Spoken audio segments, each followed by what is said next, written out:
Here's the secret social media won't tell you. Everyone feels bad about their finances at some point. You're doing better than you think. But assurances from me probably won't dispel your fears. If you're like me, the only thing that calms your anxiety is a heavy dose of reality. If an expert looked at my financial situation, how would they measure my financial health? Let's get into the cold hard facts. How do you tell you're doing well financially, really? Let's start by talking about the first thing people think of when they think well off. Income. You could grade yourself against the world's median income, which is $9,733. Obviously, this amount is low for many places in the world, like the US, where the poverty threshold is around $35,000. Why does this number seem so low? Most people in the world live on a few dollars a day. Cost of living varies widely between countries and regions of the world. Because I don't want to spend your time going over the stats for every country in the world, let's focus on the US. If you want to judge your own income against the median income in the US, as of 2022, it was $54,132. But even this average isn't a great indicator because the median income varies widely just from state to state. You can check out the median for your own state, but to give you an idea of the range, the Department of Justice says the highest median average income is New Hampshire with $75,432. The lowest, Mississippi's $47,446. That's nearly $30,000 difference depending on where you live. So obviously, better than average income can mean a lot of different numbers. Doing better than your state's average often doesn't make us feel better because we're competing with our peers and the people we see online.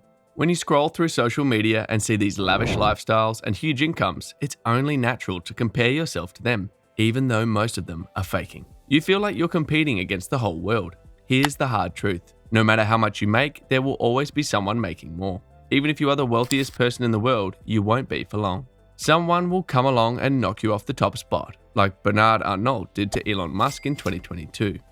You might be saying, sure, I'm not trying to beat Elon Musk, but I sure would like to be making more.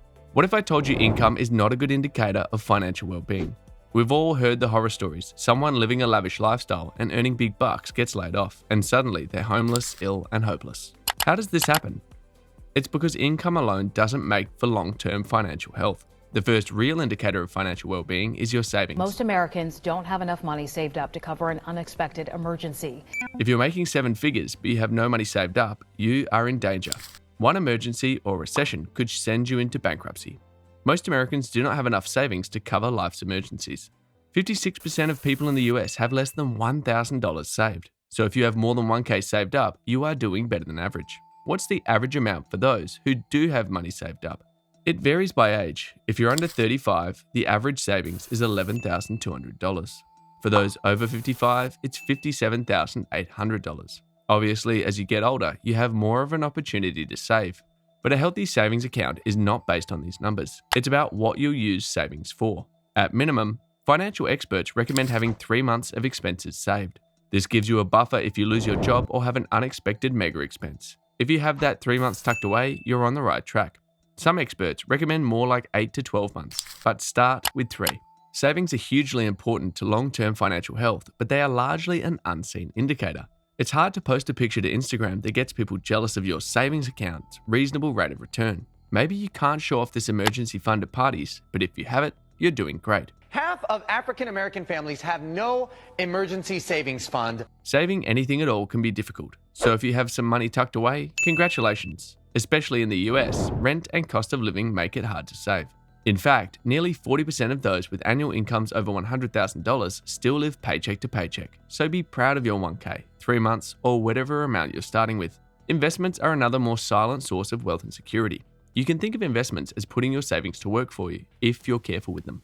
Only 3 in 10 people in the US have taxable investment accounts, not including those with retirement accounts.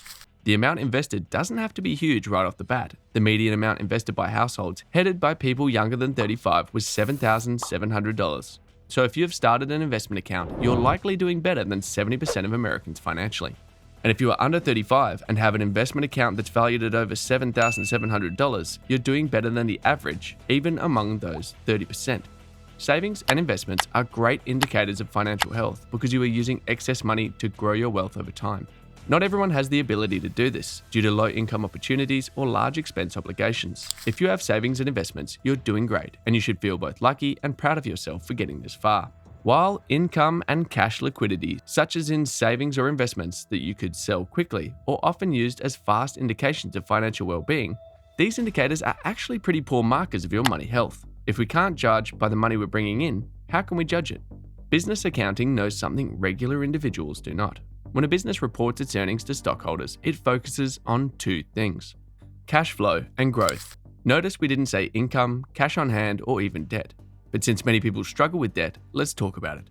You may be concerned with the level of your debt. 80% of American adults surveyed cited their level of debt as their main reason for financial anxiety. The average debt per individual in the US is more than $58,000 per person. This amount does include mortgages and car debt, which makes it sound a little less insanely high.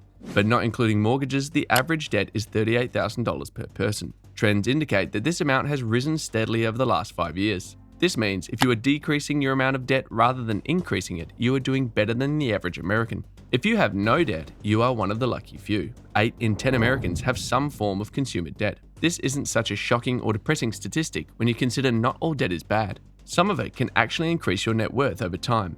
But this does explain why income is not such a great indicator of financial health. If you have a huge income, but all of it is swallowed up by debt payments, you'll still be on the struggle bus. Many families in the US are not only living paycheck to paycheck, but they need debt to survive. If you can pay your bills on time every month without using debt, you're doing better than most.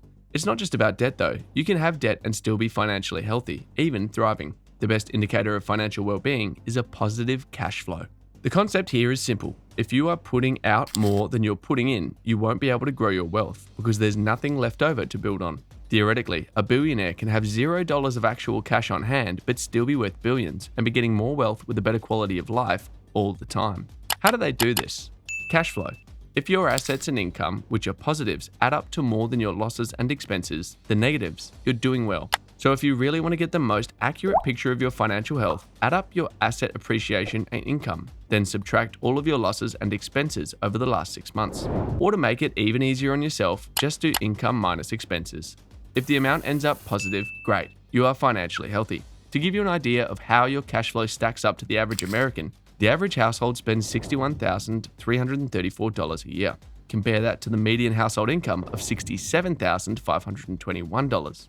That's a positive cash flow of about $6,000 each year. Check out your cash flow for the last 12 months. If it's over $6,000, you are doing better than the average American. We mentioned earlier the percentage of people with investments. Having investments is a great indicator of financial health, so long as you don't take on a bunch of debt to get them. This is because investments indicate you had a good enough cash flow to have some left over to put to work.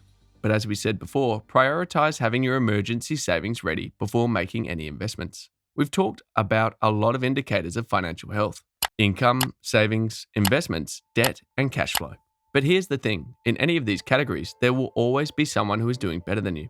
If simply doing better than average isn't satisfying enough, it can be helpful both financially and psychologically to set a personal financial goal. This is a goal that has meaning to you. For instance, it's both more emotionally healthy and practical to say, I want to have a $60,000 down payment saved for a $300,000 house, than to say, I want to have a nicer house than everyone I see on Instagram. One of these things is possible and not toxic. The other involves Instagram. The other great thing about a personal specific goal, like the down payment example, is that you can plan for it. As far as your financial health goes, wherever you are right now, if you have a plan, you're doing great, and you will keep on doing better over time. In fact, the number one indicator of financial well-being that we recommend is actually none of the ones we've talked about so far. We suggest you focus on competing against yourself, not national averages. Track your net worth growth over the long term. From year to year, your total net worth may go up and down.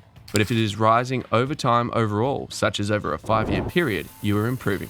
That way, you're winning against yourself, which feels way more satisfying than chasing some ideal lifestyle you see online. Trust me.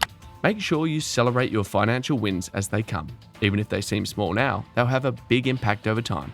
If you're thinking of investing in a house in 2023, think again. This is the worst year to start investing in residential real estate. Click on this video to find out why.